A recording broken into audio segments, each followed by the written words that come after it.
जय हिंद दोस्तों, राम राम। कैसे हो आप सभी। उम्मीद करता हूं कि आप लोग अच्छे होंगे। जैसा कि मैं पहले से ही वीडियो बनाते आ रहा हूं ट्रेड्समैन के बारे में, एसएससी जीडी के बारे में और ट्रेड्समैन में हर एक पोस्ट के बारे में एक एक वीडियो ला रहा हूं, एक एक पोस्ट के बारे में।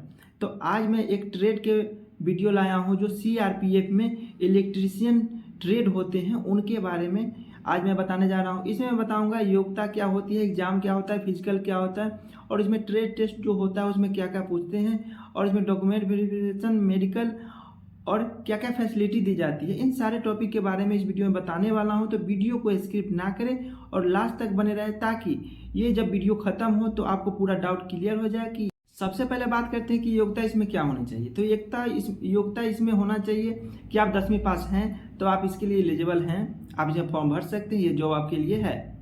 10वीं पास होनी चाहिए। उसके बाद बात करता हूँ एज की। तो एज 18 से 23 वर्ष। जो रिजर्व कैटेगरी के उनको अलग से छूट मिलता है, जैसे कि SC ST भूतपूर्व सैनिक तो सबको अलग से छूट दिया जाता है, लेकिन नॉर्मल जो है 18 से 23 वर्ष एज का लिमिट होता है। उसके बाद बात करते हैं एग्जाम पैटर्न। इसका एग्जाम जो होता है वो कंप्यूटर बेस्ड टेस्ट होता है। उसको अगर आप पास करते हैं तो आपको फिजिकल के लिए बोला जाता है। फिजिकल जो इसमें होता है वो 1600 मीटर का रनिंग होता है और जिसके लिए समय दिया जाता है 9 मिनट का। 9 मिनट में आपको 1600 मीटर का रनिंग करना होता है। उसके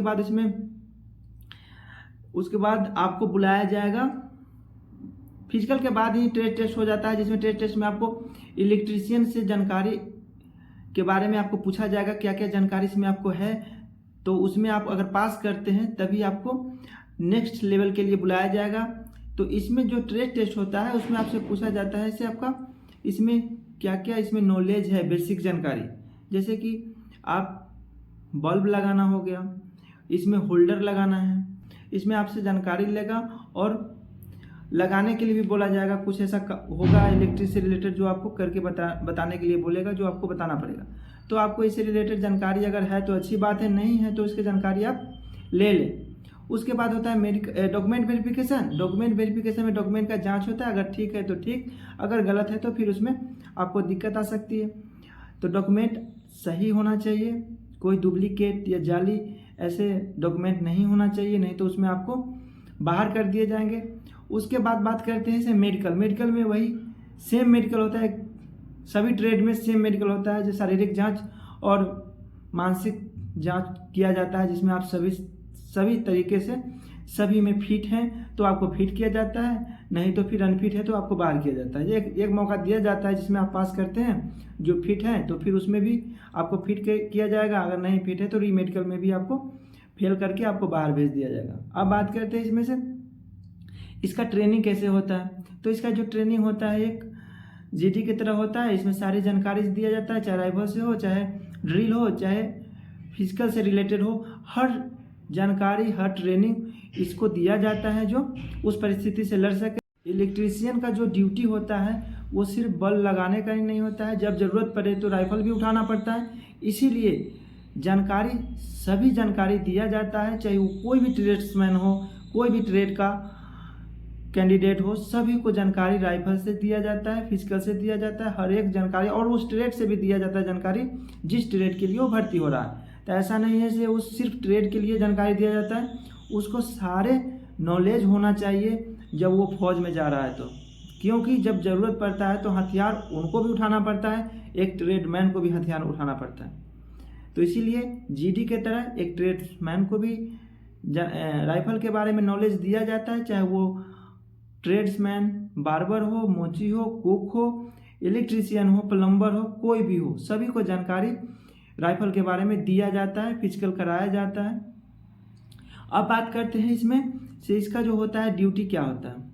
इसका जो ड्यूटी होता है वो कैंप के अंदर इलेक्ट्रिक का काम दिया जाता है, जैसे कि जनरेटर चालू करना है, कैंप में लाइटिंग को देखना है, कहीं लाइट कट गया, जैसे जो बिजली होता है, बिजली कट गया तो आपको जनरेटर चालू करना होता है, फिर बिजली आता है तो जनरेटर बंद करना होता है। कहीं पे आपका बॉल ख़राब हो गया तो बॉल को चेंज करना है, तार कहीं से कट गया है तो उसको जोड़ना है, ऐसा काम होता है इलेक्ट्रीशियन का, जो उसको कैंप में करना होता है। तो इनका ड्यूटी होता है। ड्यूटी का कोई समय लिमिट नहीं होता है, जब इसका ज़रूरत पड़ेगा तब आपको इसमें ड्यूटी देना होता है। जैसे कि रात को अचानक लाइट कट गया तो आपको उठ करके जनरेटर चालू करना होगा, अगर फिर लाइट आ गया तो आपको जनरेटर बंद करना होगा, कहीं तार कट गया तो उसको बल्ब को तार को ठीक करना होगा ताकि बल्ब जल सके और जवान अपना जो ड्यूटी में तैनात है, मोर्चे में तैनात है, उनको दिक्कत ना हो। तो सारी चीज़ का ध्यान देना पड़ता है इलेक्ट्रिशियन को।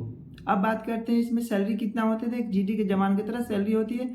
जो बेसिक ट्रेनिंग जो होता है उस समय 30 से 32 हज़ार सैलरी होती है। जब पोस्टिंग होता है तो उस समय सैलरी में बढ़ोतरी होती है, क्योंकि एरिया के ऊपर इसका सैलरी बढ़ता है और एरिया के ऊपर इसका सैलरी घटता है। जैसे कि आप इस एरिया में है तो आपका सैलरी थोड़ा कम मिलेगा। अगर रिक्स वाले इलाके में आपका पोस्टिंग हुआ है तो सैलरी इसका ज़्यादा मिलेगा। सभी वीडियो में सेम यही बात बोलते आ रहा हूँ, क्योंकि सभी में सेम प्रोसेस होता है, इसीलिए एक ही टॉपिक को बार बार दोहराते आ रहा हूँ। इससे क्या इसमें रिक्स में ज़्यादा पैसा मिलता है और पीस में कम मिलता है, ऐसा नहीं सोचिएगा एक ही बात को बार बार बोलते आ रहा है, क्योंकि जो सब पोस्ट है सब के लिए सेम बात लागू होता है, इसीलिए एक ही बात को दोबारा दोहराना पड़ता है। अब बात करूँ से इसमें जो होता है छुट्टी कितनी होती है। तो छुट्टी जो होती है सेम होती है, 15 दिन सीएल और 60 दिन ये। जो सीएल होता है 15 दिन वो 20 से 22 दिन में बदल जाती है, क्योंकि इसमें संडे इंक्लूड होते हैं और जीएच होते हैं और आरएच। तो इस सब जोड़ करके 5 से 7 दिन छुट्टी एक्स्ट्रा मिलती है, जो ये 21-22 दिन से ऊपर ही छुट्टी बन जाती है जो सीएल होती है। ऐसे नॉर्मल जो छुट्टी होती है वो 75 दिन की होती है, बढ़ने के बाद ये 80 से 85 दिन छुट्टी बन जाती है। अब बात करते हैं इसमें पोस्टिंग कहाँ होती है। तो इसका जो पोस्टिंग होता है, चाहे वो कोई भी ट्रेड का हो, चाहे ये इलेक्ट्रीशियन हो, जीडी हो या फिर धोबी बार्बर कोई भी हो, ये जो सीआरपीएफ में आप भर्ती हो रहे हैं तो ये ऑल इंडिया पुलिस केंद्र लेवल का नौकरी है, तो आपको कहीं भी पोस्टिंग कर सकता है। अब बात करते हैं इसमें फैसिलिटी क्या क्या है। तो फैसिलिटी इसमें जो है हर एक फैसिलिटी दी जाती है, चाहे वो मेडिकल से रिलेटेड हो या फैमिली फैसिलिटी से रिलेटेड हो। तो मेडिकल में वही आपको अर्धसैनिक बल में आप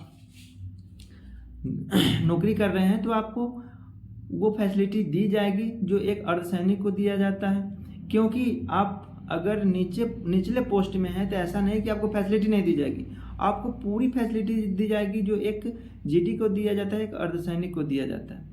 तो आपको सीआरपीएफ में भर्ती हो रहे हैं तो आयुष्मान कार्ड बनेगा, जो आयुष्मान कार्ड हॉस्पिटल में जो एक्सेप्टेड होगा वहाँ पे आपका कैशलेस ट्रीटमेंट कराया जाएगा आपके परिवार का। तो ये हो गया मेडिकल फैसिलिटी। अब बात करते हैं फैमिली फैसिलिटी। तो फैमिली फैसिलिटी मिलती है, कहाँ मिलती है, जहाँ पे आपका पोस्टिंग हुआ है वो एरिया कैसा है, वो सेफ है, तो उस जगह में आपको फैमिली रखने का परमिशन मिलता है। और एक आप ही को नहीं मिलेगा, ये जो भी वहाँ के ट्रेड्समैन, चाहे इलेक्ट्रीशियन हो, चाहे बार्बर हो, चाहे कोई भी हो, सभी को वो अगर जगह ठीक है तो वहाँ पे आपको फैमिली के साथ रहने का मौका मिलेगा। वो एरिया ठीक होना चाहिए, पीस में होना चाहिए, और नहीं तो अगर डिस्टर्ब में है तो हेड क्वार्टर में बहुत जगह क्वार्टर बने होते हैं, तो क्वार्टर में अगर जगह खाली है तो आपको उसमें रहने का मौका मिल सकता है, क्योंकि इलेक्ट्रीशियन का काम हेड क्वार्टर में ही होता है, हेड क्वार्टर में ही पोस्टेड होते हैं। तो ये था इनका फैमिली फैसिलिटी। ये था सीआरपीएफ में ट्रेड्समैन में इलेक्ट्रीशियन ट्रेड के बारे में जॉब प्रोफाइल। वीडियो कैसा लगा कमेंट में ज़रूर बताइए। उम्मीद करता हूँ कि वीडियो आपको अच्छा लगा होगा। अगर वीडियो अच्छी लगे तो वीडियो को लाइक करें, ज़्यादा से ज़्यादा वीडियो को शेयर करें, और चैनल पर नए हैं तो चैनल को सब्सक्राइब करें। फिर मिलते हैं नेक्स्ट वीडियो में नए टॉपिक के साथ। जय हिंद, जय भारत।